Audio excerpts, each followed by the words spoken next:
Today's episode of Off the Timeline is titled, What If a Hurricane Changed SEC Football Forever? There's an alternate universe in 1998 where the SEC accidentally created one of the biggest butterfly effects in college football history, and almost nobody talks about it. In this scenario, Hurricane George forced the postponement of Tennessee versus Florida. At the time, most fans probably thought this was just an annoying scheduling problem.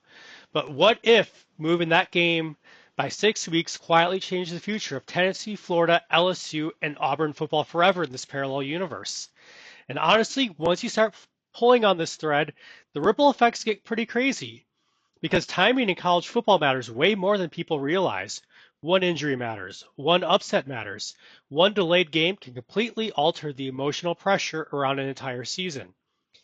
Now, before we jump in, you may be thinking to yourself that Tennessee still won the national championship in 1998 without Peyton Manning.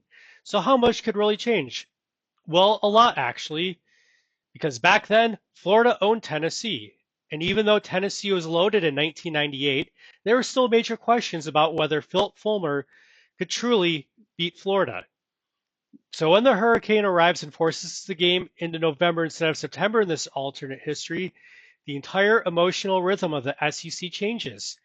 And at first, Tennessee fans actually think the delay helps them avoid Florida early, build momentum, get healthier, and gain confidence. But then the timeline starts moving. And that sets the table for Florida, flips the timeline. Because the extra 6 weeks doesn't just help Tennessee, they help Florida too. In fact, it helps Florida even more. A couple defensive starters who would have missed the September matchup are suddenly healthy for the rescheduled game. Meanwhile, Tennessee slowly starts getting worn down over the course of the season. Nothing catastrophic, just normal SEC attrition. A linebacker gets banged up. A running back loses a little burst. The kind of injuries history usually forgets. But then the game finally arrives in November. And instead of feeling like an early season measuring stick, the game now feels like a national championship elimination game. Florida enters angry.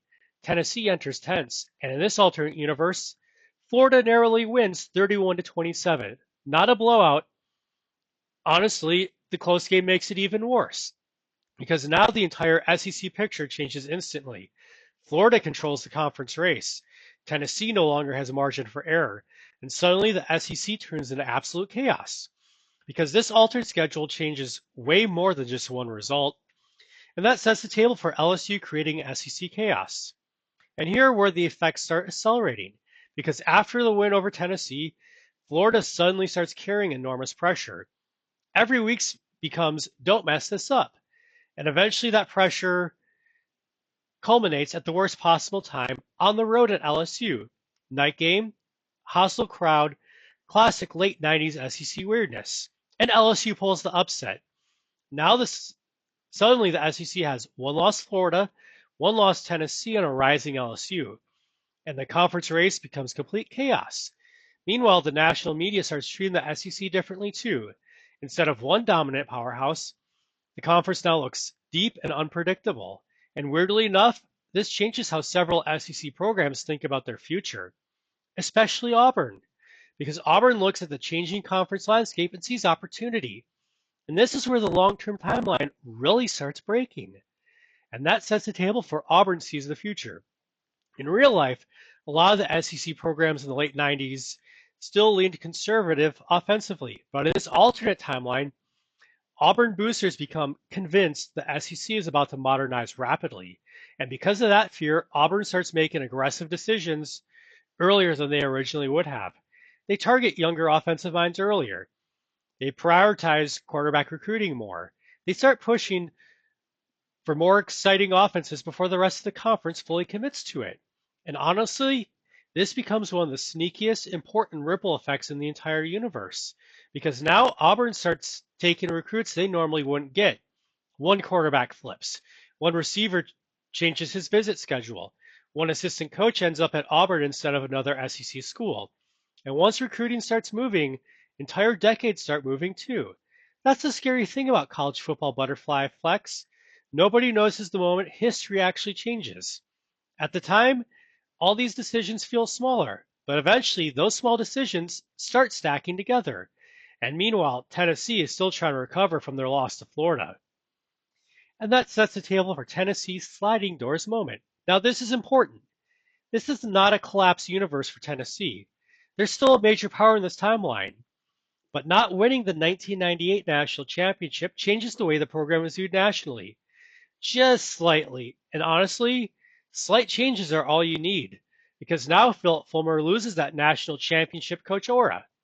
Recruits still respect Tennessee, but the Vols start finishing second in more elite recruiting. Not all of them, just enough to matter. One defensive lineman goes elsewhere. One quarterback flips late. One coordinator leaves earlier than expected. And over time, Tennessee slowly turns into one of college football's greatest what-if programs. Still good, still relevant, but always chasing the version of itself that couldn't quite win it all in 1998. And meanwhile, the rest of the SEC keeps evolving around them. And that sets the table for the evolution of the SEC, because by the early 2000s in this alternate timeline, the SEC is modernizing faster than it originally did. Florida doubles down even further on offensive innovation. LSU starts investing more into facilities, recruiting, and infrastructure. Auburn becomes more aggressive trying to keep up.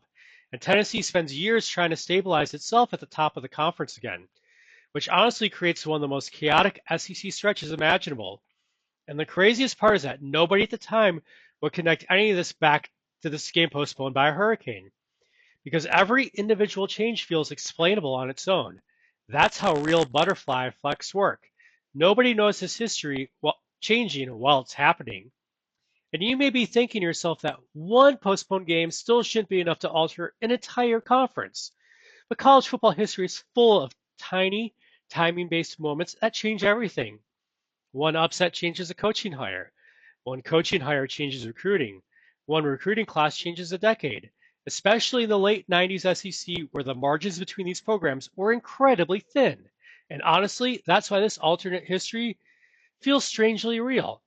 But nothing here requires magic, just a little bit of different timing. And that sets the table for the final ripple. By the mid 2000s in this universe, LSU rises earlier. Florida modernizes faster. Auburn becomes more aggressive offensively. Tennessee spends years trying to reclaim the mountaintop. All because one game got moved, one storm, one delay, one altered Saturday.